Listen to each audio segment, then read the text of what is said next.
Because it is incredibly frustrating that over this half century, when the government has built effectively no public housing, where's all that tax money gone? On the same note, they were able to put in CERB overnight.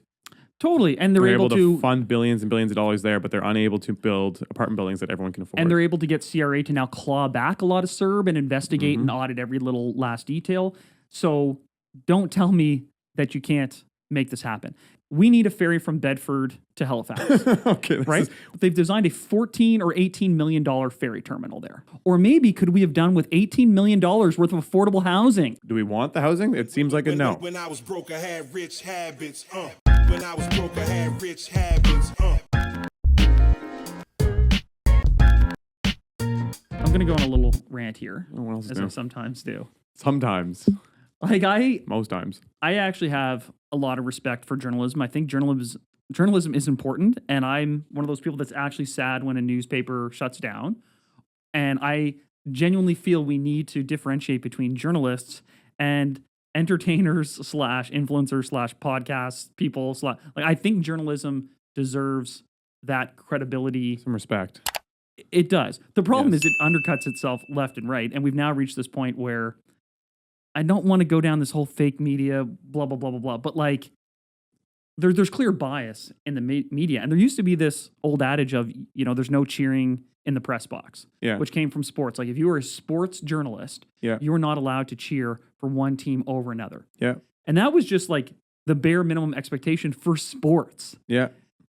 And now the journalists and the particular media groups are so biased. It's crazy. And I know it seems naive to be surprised by, but so frustrating.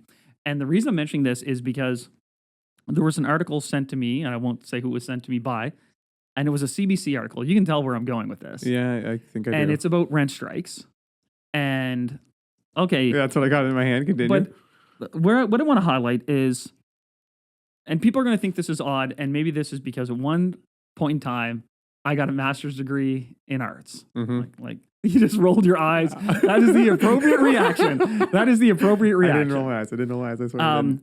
But journalists have a lot of education, and they are very knowledgeable with respect to little things like punctuation and capitalization, and it actually matters. You're going to think I'm nuts, but I can tell you, having gone through that education system, they know exactly what they're doing when they choose words and when they choose how to convey things.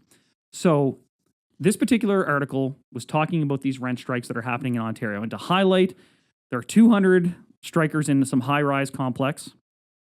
And then there's 100 in another building. And the reason they're striking, which doesn't actually go into much detail in the article because, that could imply some sort of unbiased consideration of the facts. They don't go into the details, but the details roughly are the 200 have had 6 increases in 10 years. Yeah. First of all, not unreasonable off the hop. 6 increases in 10 years? Considering the last 10 years of what's taken place. Totally. That in itself seems like something you shouldn't just gloss over. Carbon but that tax almost has gone up.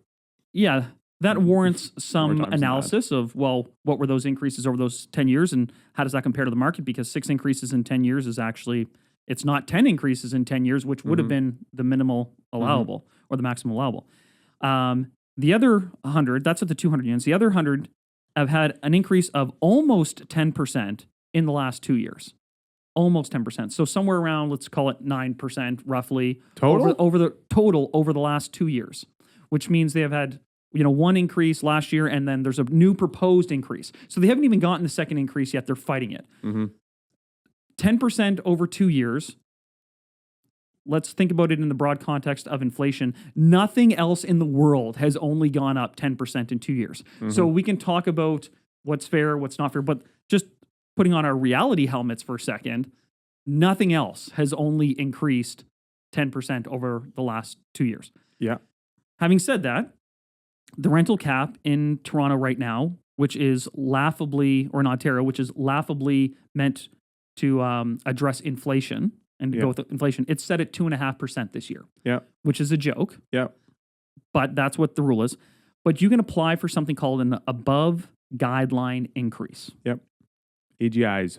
AGIs. I'm glad you chimed in with that acronym because above guideline increases are an actual real thing. This is not just random words. This is part of the tenancy process, part of the rules in Ontario. Sense. It makes total sense, honestly. Totally. But this is where I get into the language, the actual language they use in the article. Because even though above guideline increases are a real legal thing as part of their tenancy rules, and there's a acronym, AGIs, they don't capitalize it in the article. And you're going to think that's a really silly thing to dwell on. But when you capitalize something, you legitimize it. Yeah. You formalize it. You say, this is a real thing. It's not just something that a landlord has made up. But they put above guideline increases intentionally in small lettering every single time because it sounds like, oh my gosh, some landlord is doing an increase that are above the guidelines. And that sounds like they're breaking the rules, when in fact they are not. They're doing something that's entirely legitimate, albeit with a formal application process. And people are going to laugh and think that I'm making something out of nothing. But trust me when I say these people have a lot of education and they know exactly what they're doing. So when they choose to not capitalize something that is a formalized, real, legitimate, and legal process, they are intentionally trying to basically... It's framing. It's the framing of the message that, oh no, this is an above guideline increase. And they do that on purpose, and it's very frustrating. And the article goes on to talk about the history of other rent strikes in Canada, of course, with all kinds of quotes from people who work in the affordability sector, one of whom says, of course, this is a great thing and it's worth the risk and blah, blah, blah. And they sort of gloss over the risk. But just to backtrack, again, we're talking, there's one increase of, I think, like 4.5% last year, and the one proposed for this year is like 5.5%, as opposed to the 2.5% they would already be entitled to. Yep. So they're asking for an additional 3%, which again is not crazy. And in order to go through this process, you have to show that you have put capital investment, maintenance, and expenditure into the building to justify this. It is a legitimate process. And these people have decided instead they're going to put their tenancy at risk and their credit at risk by just not paying any rent. How does their credit get impacted in this case? Well, there are some cases where you can... unpaid rent, you can go through the whole entire process and eventually get to the point where it goes against like the credit bureau. I'll lien your person. Yeah. And the article ends with the following line. While rent strikes are noble, they do come with risks. Well, first of all, no kidding. Second of all, I take issue with the idea that rent strikes are noble because we all can agree that there's some threshold of these big bad corporations we need to... Who said it was noble? The journalist. So, again, this is meant to be... This is a publicly funded news media company. You can take a guess which one it is. So this is paid for by our tax dollars, and this person is saying the generalization that rent strikes are noble. First of all, that's debatable in its own right, and I think that as a journalist, I don't know that it's really your place to be making these comments on like what's more moralistic than what isn't. And, you're supposed to report what's going on, not sway the public's perception. Also, this is where I think it's ironic because for all of their liberal left leaning, they don't even think about their word choice of the word noble because, I mean, that comes from this idea of being high-born and of the wealthy class. And it started to be used for moral high ground because it was assumed that people that were from upper classes had greater morality than people from lower. So they're even using this word that is so problematic, which I find irony in because usually these sort of media sources are the king of proper words or the queen of what language you use. And if blah, the blah, landlord blah. was noble, it would not be good. But at what point is it noble? Like, would they ever say it was noble to steal groceries? Maybe. Right? Because this is a real thing. Like, people are struggling with housing, so it's noble to not pay your rent. People are struggling with food, so is it noble to steal food? And maybe it is. Maybe in some context there's this Robin Hood idea, but we can't just make these generalizations. And this is so disrespectful of what journalism is meant to be, and it's a really sad state that it's gotten to. And this is why journalism loses credibility. And everyone's like, man, throw a mic in front of me. Throw a social media account. Like, I'll be a journalist. And it should be held to a higher standard than that. And I know there's some irony in that because we're here doing that, but I fully acknowledge that. Like, I'm not a journalist. We're sharing our opinions. Yeah. I think in a position of that much exposure, and like you said, being a journalist, it should be less opinion based and more of an interview and a discussion of what's taking place versus, like you said, twisting it. I want to have a response article here. And I'm sorry for the rant, guys. This is the Master Keys podcast. Thanks for tuning in. I'm Chandler. This is the Master Keys rant. I'm Neal and Andreino. Yeah. I have a Maclean's article, and it's why Canada might just need a tenant revolution. A Q&A with housing researcher Ricardo Tranjan. I think that's how it's pronounced.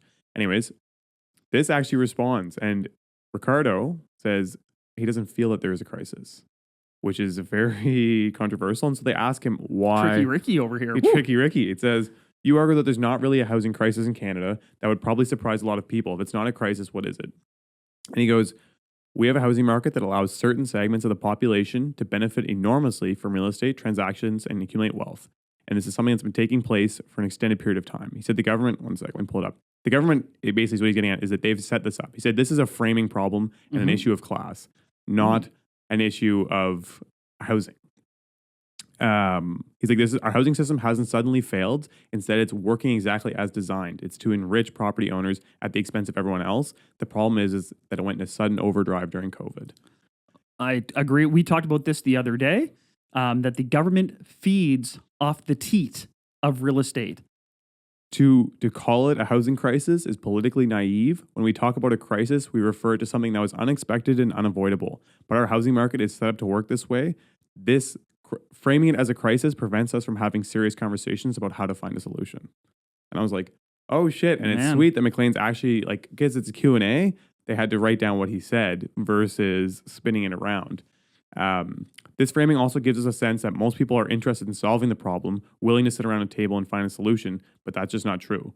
There are folks, particularly in the real estate industry, actively lobbying for things to stay the same, and an unregulated housing market benefits them enormously. So he's also still saying, like, the system we have is not correct, and potentially the capitalistic way, it's the financialization of housing that's taking place is incorrect, but it's also the idea that things are being framed on both ends, and it's more of a battle. It's not making any sense. And they take that to the article.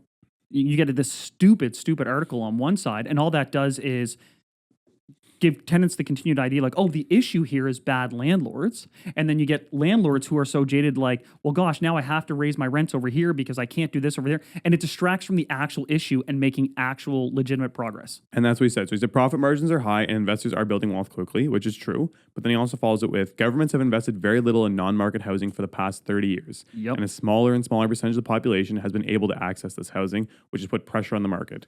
Provincial governments have been weakening rent controls, notably in Ontario. This is where he talks about this, enabling the predatory practices of landlords. And I think that's where you see people responding like this. And again, going back to his original point of framing is what also allows people to feel motivated to fight back, because sometimes a 3% rent increase probably is justified. Anyways, long story short, I just wanted to say this because, like, he says the same concept and he's able to have a more neutral opinion of the fact that, yes, there are lots of property owners making a fortune here, but there's also an aspect of the government needs to step in and help because private construction is not going to be the one that's going to be able to solve this issue.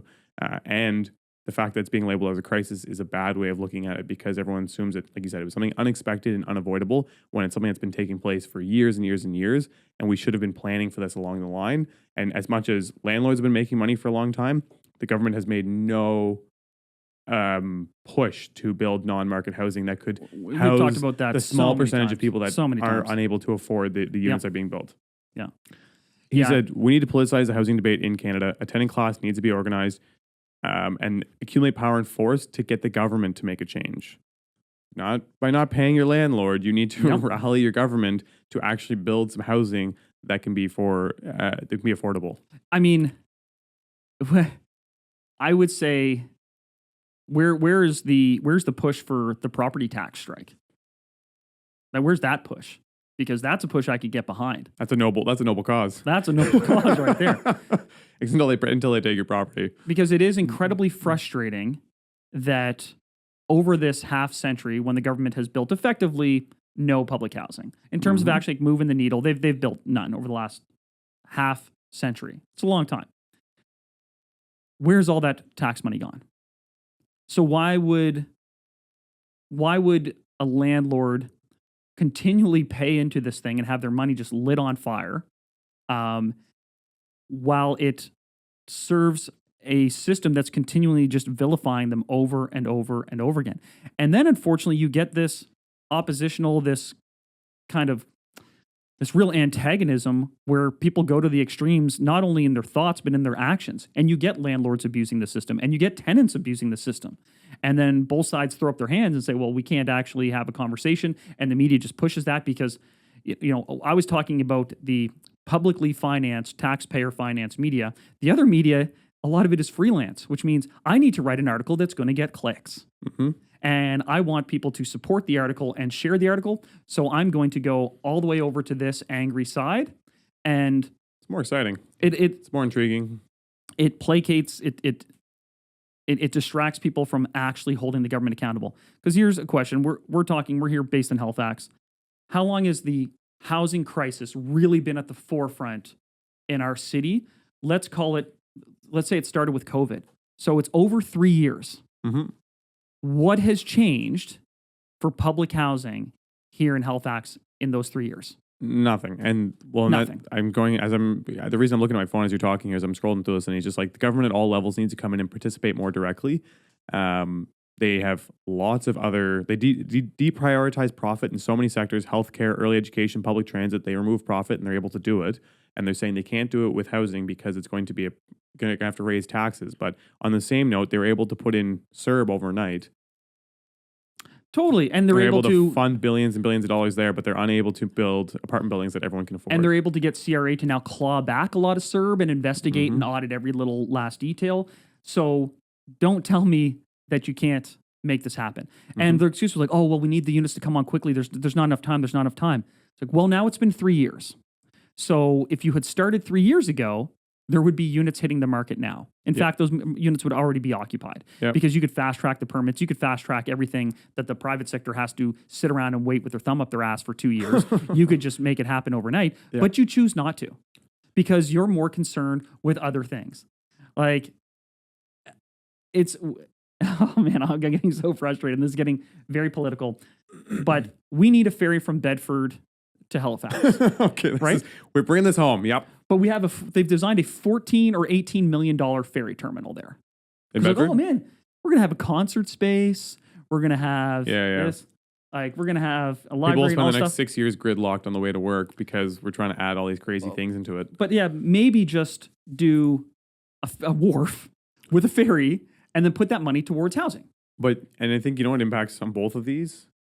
Some of the people making the decision on that Bedford, or a lot of people making the decision on that Bedford ferry terminal, are impacted directly in that neighborhood by the Bedford ferry terminal. And they're like, no, I don't want a temporary, ugly ferry terminal down there. They also I want something that's going to make my house worth another $200,000 because there's a friggin' sick venue down there and it makes a ton of sense. And they aren't really impacted by the housing crisis there in the sense that there are not many tents in Bedford. I'm like, let's give them a ferry as long as they take 100 unhoused people. Well, and that's the other thing that they talk about is the other problem with the government making any sort of push on non-market housing is it's going to impact neighborhoods negatively in a lot of ways, in people's eyes, in the sense that it's less affordable. It'll reduce the pricing of their housing. And so government, people at all levels that are involved in making these decisions live across all of these cities.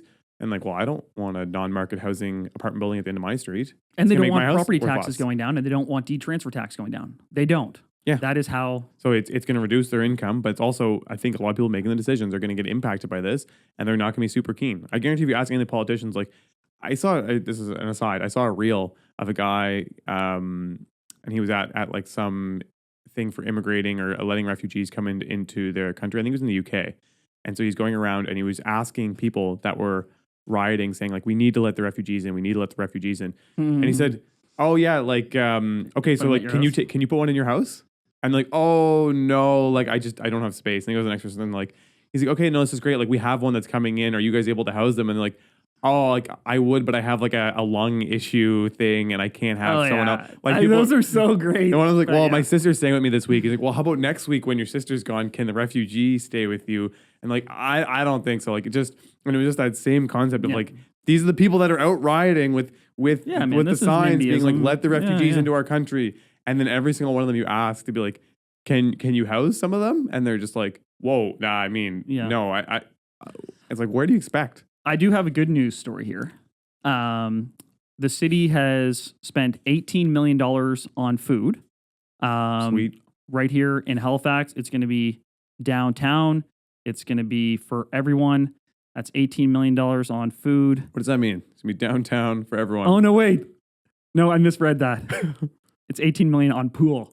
We got an $18 million pool in downtown Halifax. Well, that's good. Um, We can all sleep around the edge of the pool. like, you know, so they've been planning that pool. It's a great pool. It's the Halifax Commons pool. It looks phenomenal. I saw it in a looks flyover. It looked sick. pretty banging. The pavilion, like, it looks awesome. However, it seems a little out of touch. And the problem is For the times. this was approved back, like they started looking at this Commons redesign around like 2018, 2019. Money was raining from the skies. Mm-hmm. Money was cheap. Mm-hmm. Everything was good. Mm-hmm. And I understand that this is a project that was approved years ago. But do we need an $18 million pool that was planned and built over 4 or 5 years? Or maybe could we have done with $18 million worth of affordable housing started 4 or 5 years ago? This is insane. And I know, like, the pool is going to be great. Yes, a community has to have money for a bunch of different things because quality of life matters. And these public spaces are often more utilized by people who are lower income and don't have access to, say, private pools and stuff like that. So I get all that. But man, there's only so much money to go around. And they decided 4 to 5 years ago that they were going to build an $18 million, like, Band-Aid depository on the Commons instead of affordable housing. And we have to have that discussion. And no one does. People are like, oh, well, like, that's dumb to associate one thing with another, but it's something to think about. And again, the neighborhoods around that are going to benefit from it, right? It's going to be good for property values. Additionally, it makes all the councillors and the people who are involved in it look great. The politicians involved look great. Everyone that's going to go there's going to be super happy. But you're exactly right. They're not addressing an actual issue that's needed. There's like wants and needs. This was a want. Did we need a fancy Band-Aid depository in the middle of the park? No. Do we want one? Yes. Do we need housing? Does it need to be that nice? Do we need housing? Yeah. Yes. Do we want the housing? It seems like a no, because we're not really making it happen. We're not prioritizing it in the way we talk about prioritizing it. Yeah. And I'm sure they're going to say, well, that money was already allocated and there's federal funding in there too. It's like, yep. But you also could have pressed pause on it and used it for something else. Mm-hmm. And again, I like the pool. It looks friggin' awesome. You're going to be But what are we doing? You're going to be in there. I am not going in that thing. Band-Aid stuck to your face. I have my own pool. Thank you very much. And no one can come over and swing in that either. I'm just saying, like, we don't have, I don't know what we're doing. Anyways, let's change from this, but I agree with you 100%. I think we've talked about this 100 times. It's a major time framing issue right now against landlords. It is the government's responsibility. We've talked about that and talked about that and talked about that. Let's switch gears a little bit. So, Barbara Corcoran, I think a lot of you guys would know who she is. She's on Shark's Tank. Actually, she's known for real estate investing. Yeah, I think and she's always kind of pinned as being the New York real estate investor. I think she was a big-time agent there as well at one point in time. She's predicting house prices to go ballistic. And the reason being, and it kind of makes sense, and the reason this is different than housing crises, I shouldn't use the word crisis now after talking about everything we just talked about. But she said the difference is we have such an inventory problem. What's going to happen is we're gonna squeeze through this time right now, and then the second rates start to peel back. She think pricing's going to go psychotic. Yep. And we talked about this before. When gas goes from $2 down to $1.90, everyone goes nuts. Even look at the lineups over the weekend because gas is going up 13 cents. People were lined up around the block to save 13 cents and thinking all of a sudden that $1.50 for gas was really, really cheap. Yep. I just paid $1.75. Sellers don't want to move from their apartments or their homes because they don't want to take a higher interest rate. Buyers are too afraid to buy because they think they're getting less house for the price, so they're going to stand off. The minute those interest rates come down, all hell's going to break loose and prices are going to go right through the roof. We already saw a microcosm of that in the spring because you remember Q4 of last year, everyone was like, oh my gosh, a rate of whatever it may have been at the time, upper fives, that's too high, blah, blah, blah, blah, blah, blah. And then in the spring, you could get rates in the low fives. And everyone was like, let's go, baby. They went right back out there and started buying. And this is the challenge the Bank of Canada has in front of them. is how do they slowly bring those rates down in a way that doesn't push this mass buying? Now, on the flip side, she says differentiate the residential market from the commercial market. She thinks the commercial market's going to be deadbeat for a long time. She's like, it's already dead and it's just kind of floating along. And right now, a lot of these places are locked into low rates, which is keeping them alive. But she said when the rate renewals come up, they're going to take a beat down, and she's going to take a lot of years before you see any sort of recovery in the commercial market. She goes, I see that turning into a bloodbath over the next couple of years. Yeah. So it's something to consider there. On that note, actually, I wanted to ask you, and maybe this is something that we talk about next time because it gives you a bit of time to think about it and look into it. But San Francisco, population's going down, rental rates are going down, shopping malls are shutting down in the downtown cores, office towers, tech is leaving, office towers are going tits up. And it's something I want to bring up for the simple fact that, like, real estate, we always harp about location. And the best cities are always considered to be like the ones to go to. For Canada, it's like Toronto, Vancouver.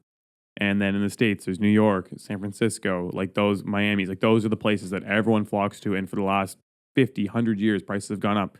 And now we're seeing, like, I think San Francisco would be like one of the more expensive, if not most expensive marketplaces. There was a minute where I think it was the most expensive market in North America, I believe. Yeah, I would totally believe that 100%. And like, if you went there 10 years ago, 20 years ago, everything seemed like roses and there'd be no reason for it to ever stop. And now we're having this like complete turning and collapse of this massive, massive city. I mean, again, we can wait to talk about this, but like, what do you think in your eyes is kind of the catalyst for this? The weather hasn't changed. The weather's still amazing. Lots of people know there's a rampant homeless. Yeah. So this is what I was calling with. Yeah. Okay. So I don't need to do the research. There's crazy amounts of homelessness, and everyone says, well, they go there because of the weather. But I'm like, there's the entire southern belt of the States that also has that same weather that's not having these similar issues. But California is the most aggressive with taxes and regulation and rules and issues with permitting and building and everything that goes along with that. And it's made it insanely expensive. And like a proof of concept is, again, they have that entire southern belt, which have the same demographics of like people. Now tech has now spread into these other states. And now you're seeing a city completely finally get to the point where it's like, all right, we've officially been basically taxed to the death, quite literally taxed to the death, and they're falling off a cliff. That's... All right, well, then you didn't need to look into it. But don't need to look into it. And I see it on a micro scale all the time when these people come here from Ontario. You hear like, oh, this is cool, man. I can buy a house for cheaper. Like, but the rest of my life is way more expensive.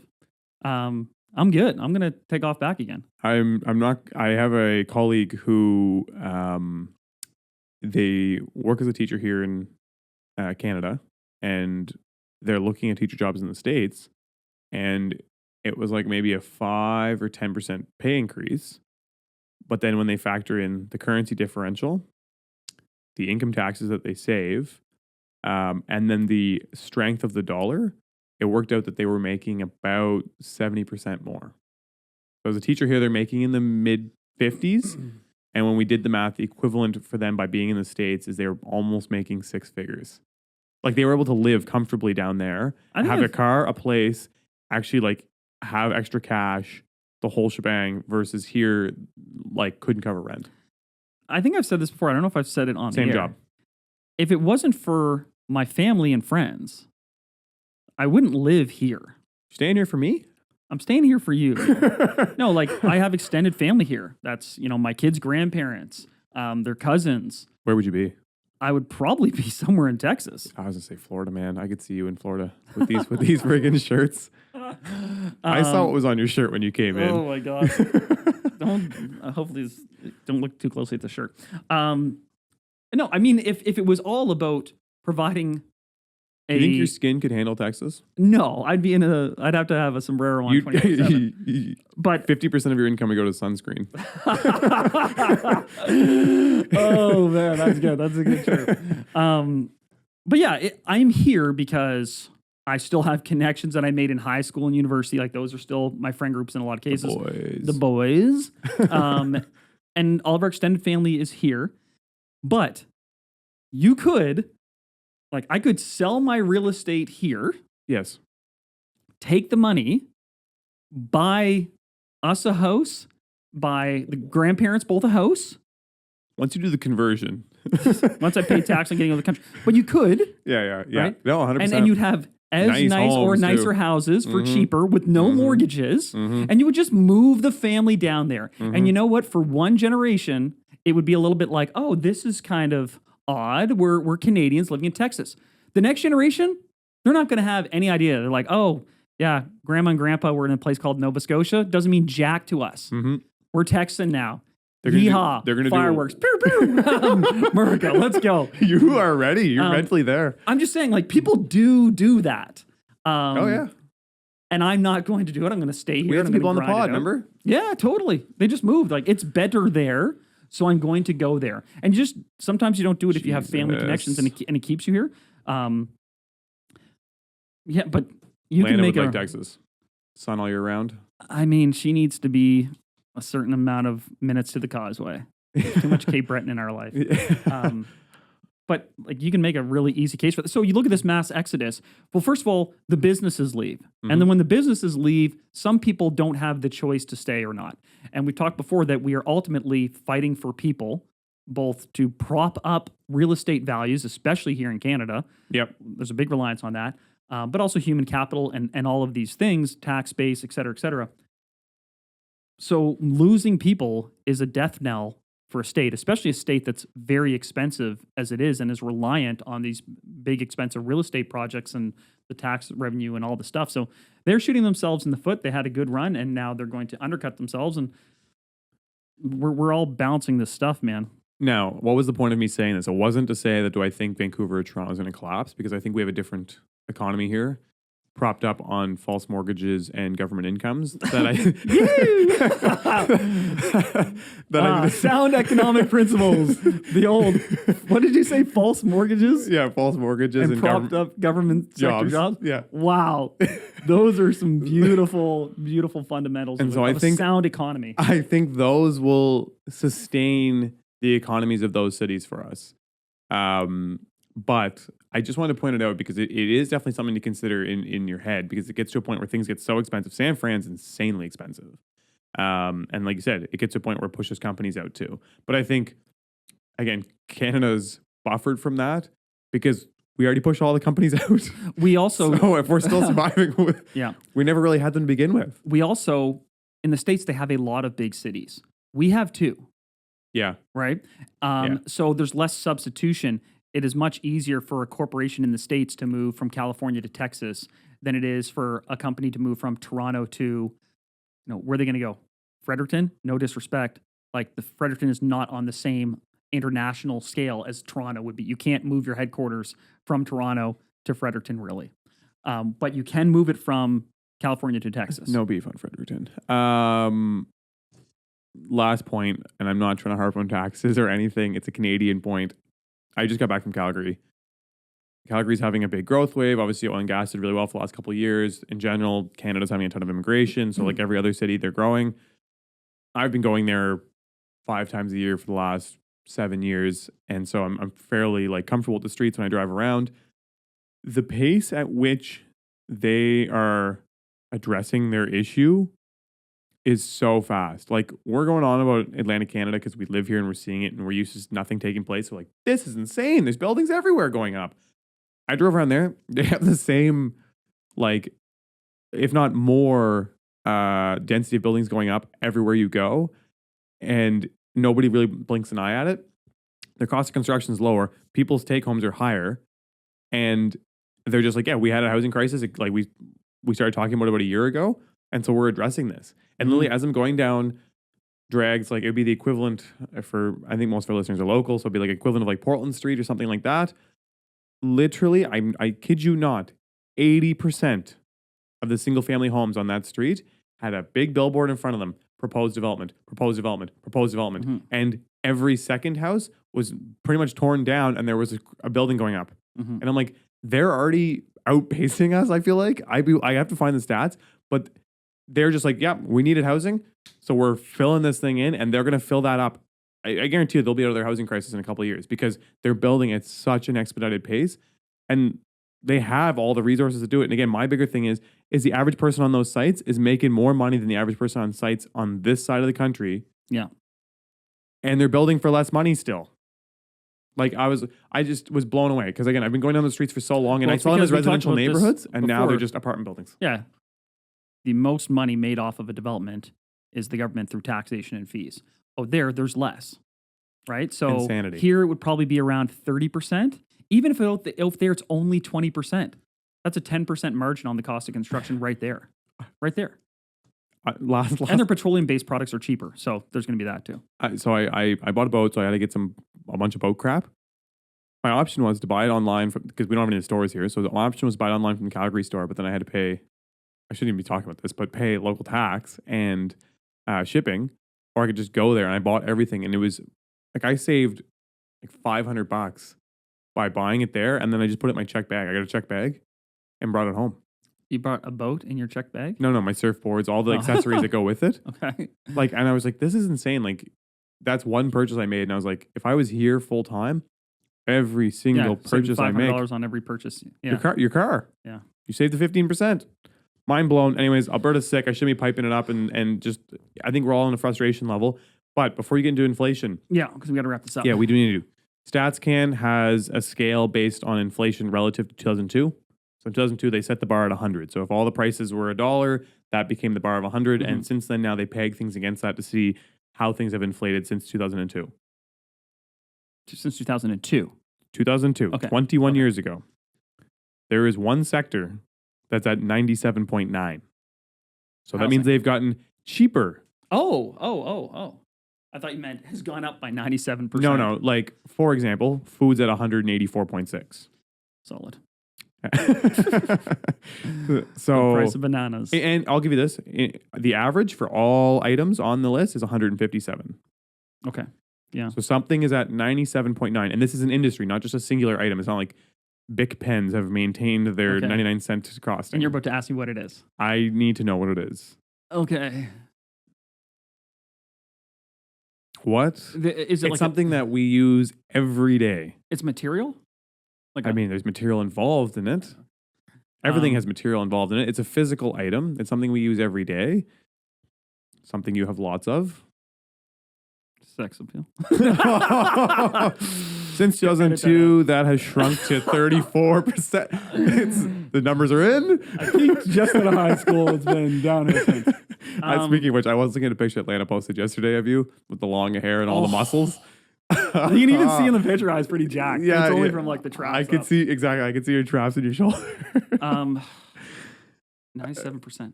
I don't know, like a barrel of crude. No, so gasoline prices have risen the most at 230.3. Yeah. Clothing and footwear. Oh, really? Man, that actually kind of makes sense because Fast fashion, baby. fast fashion. So I've got two kids. I've mentioned them before. Mhm. There is a store. This is going to be a weird tangent. There's a store. I think it's called Urban Kids. It's called like You Kids or something like that at the store. I think it's Urban Kids. Okay. I've never.